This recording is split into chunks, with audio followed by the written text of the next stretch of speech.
Assalamualaikum warahmatullahi wabarakatuh. Alhamdulillah, syahadu an la ilaha illallah wa syahadu anna Muhammadan abduhu wa rasuluh.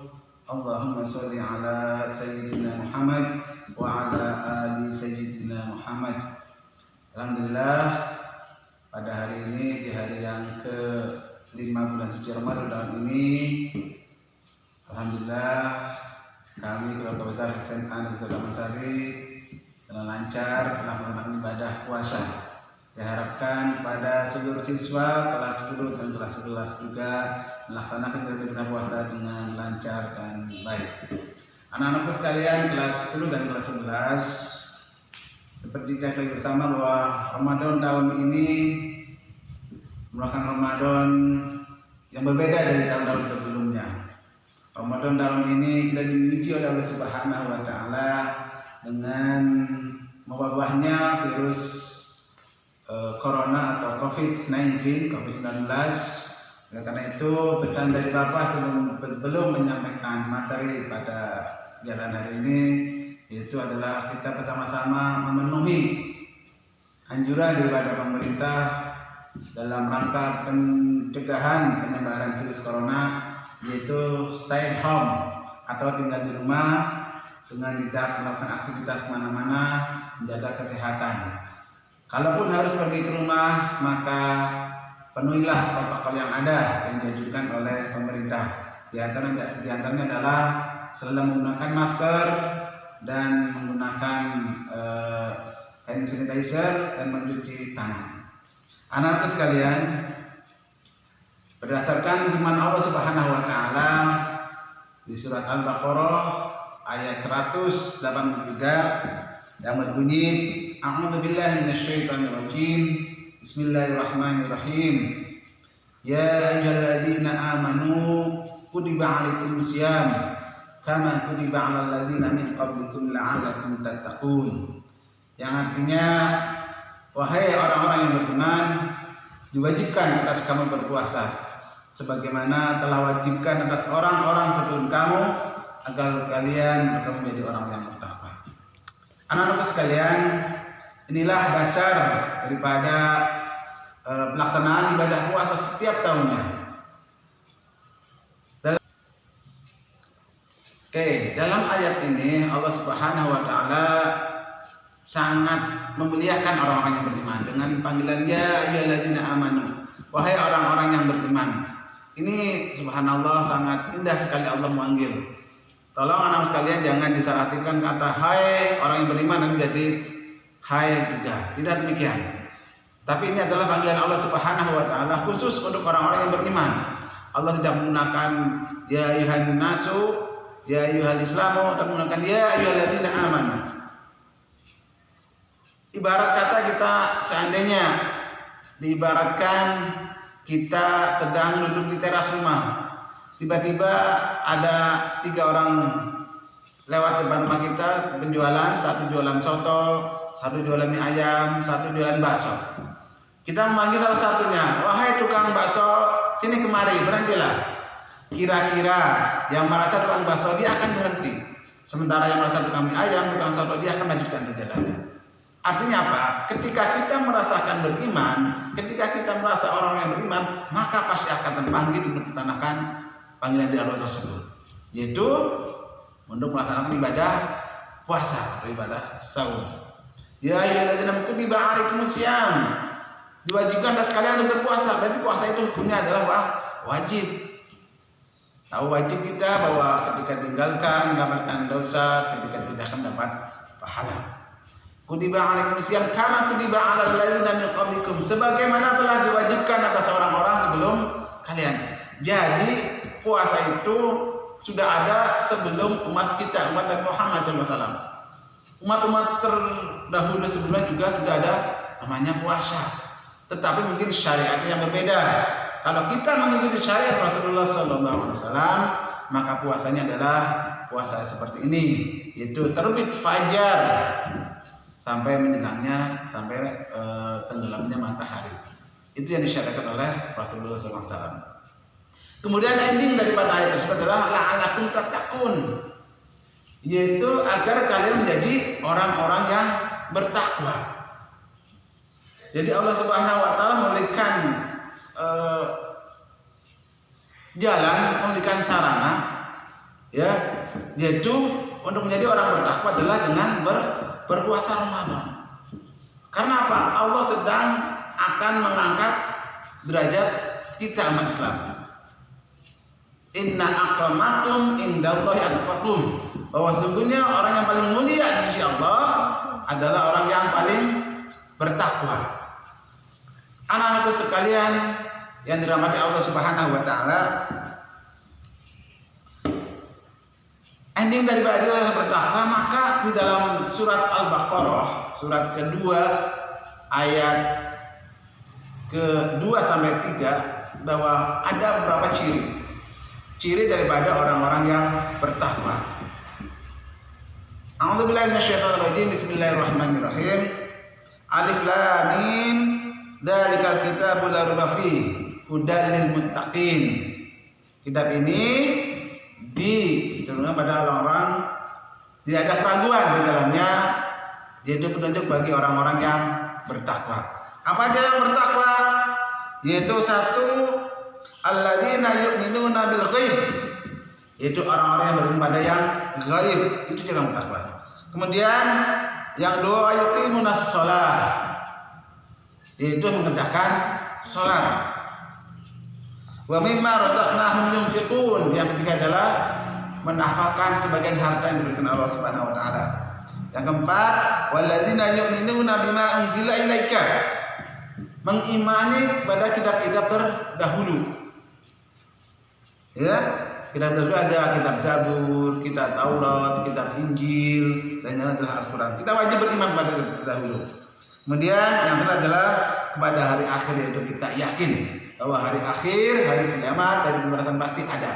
Ini dalam surat yang kedua Al-Baqarah ayat 2 dan 3 ini dijelaskan dengan gamblang daripada ciri-ciri orang yang bertakwa. Kemudian anak-anakku sekalian, bahwa salah satu ciri orang bertakwa adalah menjalankan sholat.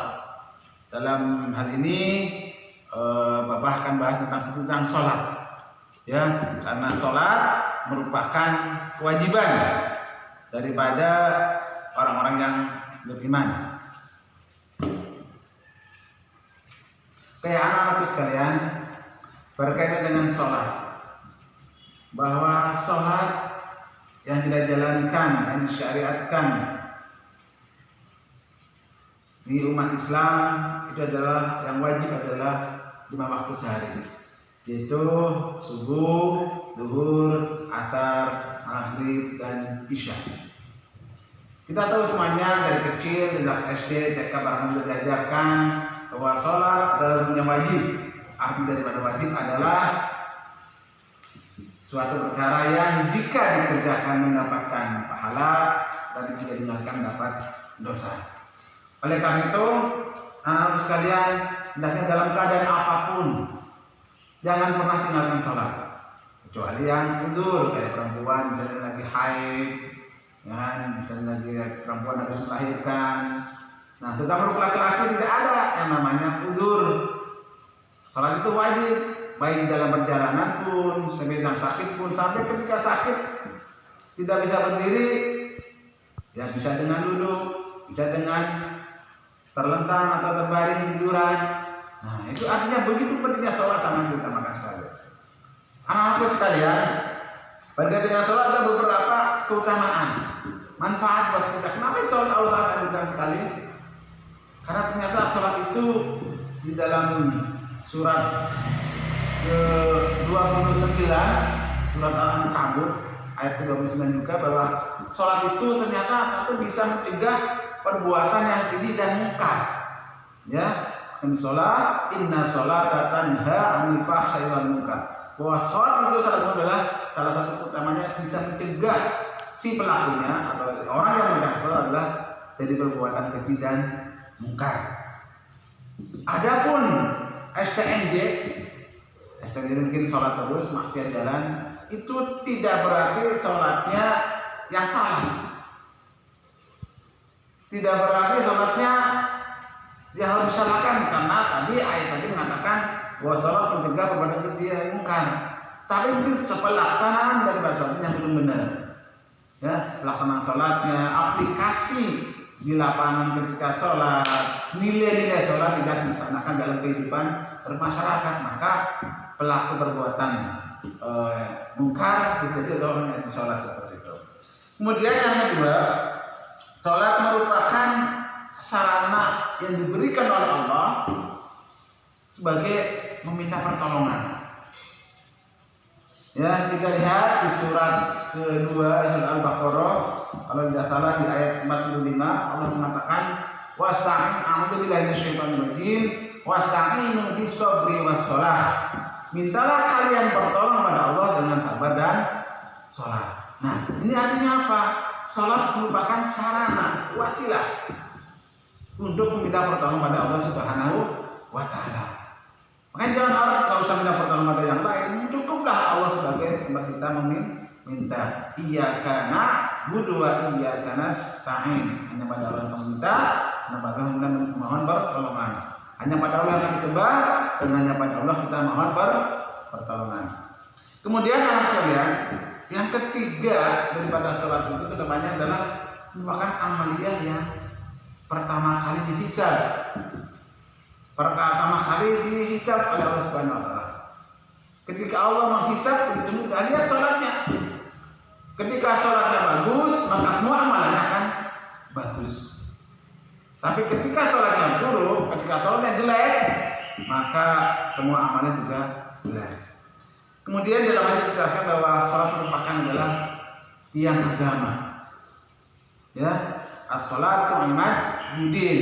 Sholat merupakan tiang agama yang harus dikerjakan, harus ditegakkan. Ketika tidak mengerjakan sholat, maka kalian akan dituduh oleh Nabi Muhammad SAW, Nabi kita, sebagai yang merupakan agama. As-sholatu imaduddin, faman aqama faqad aqamadin, wa man taraka faqad hadamadin. Barang siapa yang menegakkan sholat, maka dia mendirikan agama. Tapi barang siapa yang meninggalkan sholat, maka dia akan merupakan agama. Kita tinggal pilih, apakah kita termasuk orang-orang yang akan meninggalkan sholat atau menegakkan sholat? Apakah kita termasuk orang-orang yang menegakkan agama Allah atau yang akan sebaliknya meremehkan? Tinggal kita bagaimana. Hadirin jamaah SMA Negeri Taman Sari kelas 10 dan kelas 11, berkaitan dengan sholat, ini kita harus paham yang namanya ilmunya. Ada syarat-syarat sholat, rukun sholat dan sebagainya. Itu kita harus paham. Jangan sampai kita mengerjakan sesuatu tanpa ilmu. Anak-anak sekalian, ada beberapa hal yang ingin saya sampaikan sini berkaitan dengan sholat. Sholat merupakan dari sarana ibadah, yaitu perbuatannya diawali dengan takbiratul ihram dan diakhiri dengan salam. Ada beberapa syarat-syarat dalam sholat. Yang pertama adalah syarat wajib sholat adalah dia adalah seorang yang muslim, orang yang Islam. Maka ketika kita mengatakan asyhadu an la ilaha illallah wa asyhadu anna muhammadar rasulullah sebagai rukun Islam yang pertama, maka yang kedua adalah sholat. Ya, maka wajib umat Islam menegakkan sholat. Maka tidak wajib ketika orang yang kafir, orang yang bukan Islam untuk menegakkan sholat. Kemudian syarat yang kedua, sebelum lanjutkan tentang syarat itu apa sih sebenarnya? Yang masalah adalah sesuatu yang harus dipenuhi sebelum pekerjaan dimulai. Syarat sholat, maka sesuatu yang harus dipenuhi sebelum menegakkan sholat. Yang kedua adalah syarat sholat adalah orang itu sudah balik atau berakal. Kalau baliknya laki mungkin dia sudah 15 tahun, sudah bermimpi. Kalau perempuan mungkin sudah haid, ya, sudah maka wajib untuk melakukan sholat. Bagaimana anak kecil yang belum balik? Maka sebagai orang tua nanti membiasakan untuk melaksanakan sholat. Jadi ketika usia sudah mencapai balik, sudah berakal, maka dia sudah terbiasa melaksanakan sholat. Kemudian yang ketiga adalah sebagai syaratnya adalah suci dari hadas. Nah, orang yang sudah suci, ya, dari hadas, baik hadas besar maupun hadas kecil. Yang keempat, selain suci itu juga suci seluruh anggota badan. Ya, makanya sebelum sholat kita harus suci dulu, ini dengan berwudu. Kemudian yang ada lagi juga suci pakaiannya. pakaian yang kita pakai harus suci, tidak kena najis. Kemudian tempat yang kita akan sholat juga harus suci, tidak kotor, tidak kena najis. Kemudian yang keenam adalah telah masuk waktu. Jadi sholat itu tidak ada waktunya, tidak asal kita mengerjakan sholat. Waktu zuhur ada waktunya, waktu asar ada waktunya, maghrib, isya, subuh semuanya ada waktunya. Tidak ada waktunya. Janganlah sholat ketika sebagus-bagusnya. Sholat adalah di awal waktu. Begitu Allahu Akbar berkumandang, maka segeralah melaksanakan sholat. Oke, kemudian yang ketujuh, syarat sholat adalah menghadap kiblat. Kita tahu bahwa kiblat Muslim adalah Ka'bah di Mekah. Maka setiap orang yang masuk sholat wajib untuk menghadap ke kiblat. Adapun pengecualian misalnya ketika sedang berjalan, ketika tidak tahu arah, itu perkara lain. Kemudian yang kedelapan adalah orang yang mengetahui mana-mananya rukun dan mana yang sunnah. Karena sekalian, oleh karena itu tadi syarat-syarat yang harus dipenuhi ketika sedang atau sebelum melakukan sholat harus sudah kita penuhi ketika dia akan melaksanakan sholat. Kemudian rukun. Nah, anak-anakku sekalian, yang namanya rukun bagi sesuatu yang harus ada, sesuatu yang harus dikerjakan dalam sholat. Itu rukun. Tadi kalau syarat berarti belum dikerjakan sudah harus dipenuhi. Sementara kalau rukun adalah ketika sedang dikerjakan harus dipenuhi. Anak-anakku sekalian, berkaitan dengan rukun, pertama ada yang namanya adalah niat. Jadi rukun sholat yang pertama adalah niat. Ya, niat. Ada yang niatnya dikeraskan, sholli fardhu maghrib dan seterusnya. Ada yang di dalam hati, ada yang tidak dikeraskan, itu silakan. Ya, tapi yang jelas niat itu harus ada. Karena niat bagian daripada rukun sholat. Kemudian yang kedua adalah takbiratul ihram. Ya, yaitu mengucapkan Allahu Akbar. Takbir dulu. Ya, harus takbir karena takbir merupakan bagian daripada rukun sholat. Kemudian yang ketiga yaitu berdiri. Nah, ini juga berdiri. Kalau tidak mau berdiri, ya dengan duduk. Kalau tidak mampu dengan duduk, dengan tiduran, ya seperti itu. Jadi itu pengecualiannya. Kemudian yang keempat yaitu syarat rukunnya adalah membaca Fatihah. Nah ini, ya membaca Fatihah adalah rukun. Artinya apa? Ketika kita sholat tanpa membaca Fatihah, maka sholatnya tidak sah. Karena rukun itu tadi yang harus ada di kegiatan sholat tersebut. Dan yang keempat adalah ruku. Tadi setelah berdiri, kemudian takbiratul ihram, ruku berbuatannya adalah kegiatan rukunya adalah rukun ibadah sholat. Kemudian setelah ruku bagaimana? Yaitu i'tidal dengan tumak ninah. Ya, dengan tumak ninah. Apa itu tumak ninah? Yaitu dengan tenang. Agak sedikit lama sedikit, tapi tenang, tidak terburu-buru. Anak-anakku sekalian, banyak di tayangan televisi atau mungkin di media sosial lainnya, itu ketika sholat tarawih dikerjakan dengan terburu-buru. Ya, kadang-kala saya lihat tumaninahnya tidak lengkap. Ya, apakah dia memenuhi tumaninah? Wallahu a'lam. Tapi setelah kita tahu ini, ayo kita bersama-sama. Kalau sholat tidak usah buru-buru, dengan tumaninah, dengan tenang, tidak harus terburu-buru, harus cepat selesai dan sebagainya. Ya, karena kita butuh namanya tumaninah bagian daripada rukun sholat. Apapun gerakannya dalam sholat, tadi rukun Islamnya, rukun sholat yang ke-6, yang adalah sujud, tulislah i'tidal ada sujud, juga dengan tumaninah, duduk di antara dua sujud. Kemudian duduk tasyahud akhir, kemudian membaca tasyahud akhir. Nah, ini juga karena melupakan membaca tasyahud akhir, at-tahiyatul mubarakatus dan seterusnya, itu ternyata adalah rukun. Makanya hafalkan rukun itu. Ya, dan sampai kita tidak membaca rukun tersebut karena itu rukun sesuatu yang harus ada di dalam sholat. Kemudian membaca sholawat di sholat Nabi pada tahiyatul akhir. Di pada tahiyatul akhir itu kita rukunnya adalah baca sholawat. Allahumma sholli ala Muhammad wa ala ali Muhammad, sholawat dan seterusnya. Kemudian yang ke-12 pada rukun sholat adalah membaca salam yang pertama. Jadi assalamualaikum yang sebelah kanan itu adalah rukun. Adapun salam yang kedua adalah sunnah seperti itu. Kemudian tertib artinya berurutan, ya, tidak acak-acakan, ya, harus berurutan. Oke, anak-anak sekalian, berkaitan dengan bulan suci Ramadan hari ini, ayo kita bersama-sama, karena kemarin dijelaskan di bawah sekolah bahwa Ramadan syahrul ibadah, bulan ibadah, ya, maka kita tingkatkan kualitas daripada sholat kita, bukan hanya sekedar kuantitas, tapi kualitas. Bagaimana tumaninanya, bagaimana kita sholat dengan tenang, bagaimana sholat itu membuat jiwa kita dekat sama Allah. Jangan sampai sholat-sholat yang tadi yang merupakan keutamaan yang luar biasa tidak dapat. Kita sholatnya dari zaman SD sampai sekarang kelas SMA, masa iya sama seperti itu saja? Dan mungkin ada perubahan. Ayo kita sekarang bulan suci Ramadan, ya, kita tingkatkan ibadah kita, terutama ibadah sholat tarawih, sholat sunnahnya, ya, kemudian sholat duha, sholat taubah, sholat tasbih dan sebagainya. Tapi yang pokok adalah yang 5 waktu jangan pernah ditinggalkan. Karena anakku sekalian, kiranya Allah hanya bisa menyampaikan ini pesan dapat satu tentang masalah adalah dalam keadaan apapun, dimanapun berada, kalau tidak ada udzur perempuan, maka kerjakanlah sholat.